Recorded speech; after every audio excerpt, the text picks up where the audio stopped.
తిరుమల తిరుపతి దేవస్థానం యొక్క పవిత్రత ఏంటో తెలుగుదేశం హయాంలో ఆనాడు ఎన్టీ రామారావు గారి దగ్గర నుంచి ఈనాడు చంద్రబాబు నాయుడు గారి వరకు ఎంత దాన్ని అభివృద్ధి పదంలోకి తీసుకెళ్లారో చూసి తెలుసుకోవాలి. ఇప్పుడు ఈ కూటమి ప్రభుత్వం వచ్చిన తర్వాత చంద్రబాబు నాయుడు గారు టీటీడీ చైర్మన్గా నాయుడు గారిని నియమించిన తర్వాత, బిఆర్ నాయుడు గారిని నియమించిన తర్వాత ఎన్ని మార్పులు. స్వయంగా వైసీపీకి సంబంధించిన నేత, ఒక మంత్రి, పోలవరం గురించి ఏమాత్రం తెలియని వ్యక్తి, ఇరిగేషన్ ప్రాజెక్టులు అంటే ఏంటో తెలియని వ్యక్తి,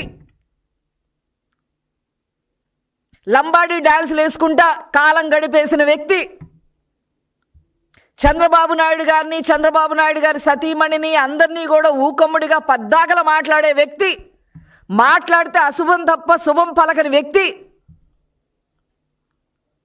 ఈరోజు అట్లాంటి వ్యక్తి కూడా తిరుమల తిరుపతి దేవస్థానంలో ఉచిత భోజనం బ్రహ్మాండంగా ఉంది అని చెప్పి వీడియో వదిలాడు. ఇతను ఏ గొడ్డల పోటీ గురవుతాడో తర్వాత మాకైతే తెలియదు.